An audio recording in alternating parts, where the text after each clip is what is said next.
Mm. Mm.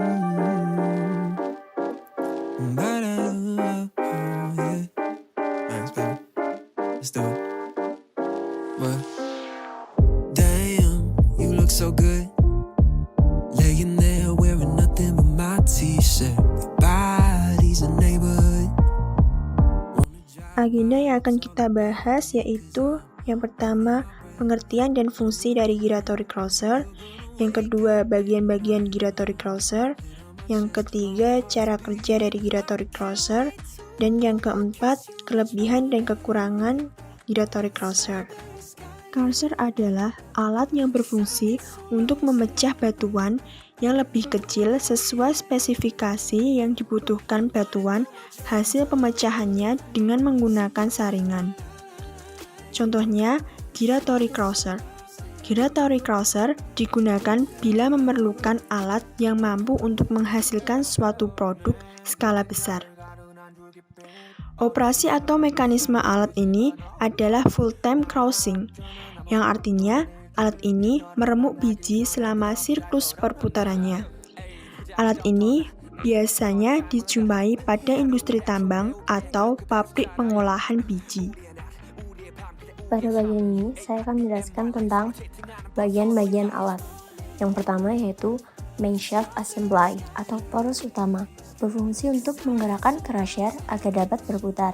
Yang kedua, main shaft position indicator, berfungsi sebagai indikator poros utama untuk mengetahui apakah poros utama berputar atau tidak. Yang ketiga, top shell assembly, berfungsi menumbuk bahan galian yang akan dihancurkan. Yang keempat, hydraulic cylinder assembly, berfungsi untuk menahan poros utama agar poros utama tidak pecah pada saat proses penghancuran. Looking down into the crusher, the outer circle represents the stationary bowl covered by the concaves, and the inner circle represents the main shaft covered by the mantle. The main shaft rests in the eccentric bushing at the base of the crusher, and as the eccentric rotates, the base of the main shaft moves in a circular path around the crusher center line. Viewed from the side, the motion of the main shaft is like that of a pendulum. As the gap closes, the ore is nipped and broken. When the gap between the mantle and the concaves increases, the broken ore is released and falls lower in the crusher cavity where the gap is narrower.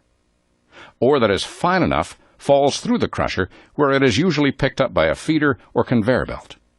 Ore fed at the top of the crusher fills the vacant space. Jadi, giratory crosser terdiri dari penumbuk berbentuk kerucut yang bergetar di dalam mangkuk berbentuk kerucut yang lebih besar. Sudut kerucut diatur sedemikian rupa sehingga luas terusan semakin berkurang saat mendekati permukaan kerja. Penumbuk terdiri dari mantel yang bebas berputar pada porosnya. Poros digerakkan oleh bearing eksentrik yang berada di bawahnya. Di samping gerakan berputar, dari rahang bagian bawah, kerucut yang digerakkan dengan cara mengayun-ayunkan. Sehingga dengan adanya kedua gerakan tersebut, maka feed yang masuk akan terpecah sampai akhirnya keluar ke bawah bagian produk. Kelebihan giratory crusher antara lain beroperasi secara kontinu. Kapasitas crushing yang tinggi dibandingkan jaw crusher, yaitu antara 600 sampai 6000 ton per hour, lebih dipilih daripada jaw crusher jika kapasitas lebih dari 900 ton per hour, mudah dioperasikan. Konsumsi daya lebih rendah daripada jaw crusher. Daya yang dibutuhkan dipengaruhi oleh ukuran umpan, kekerasan biji, dan jumlah material.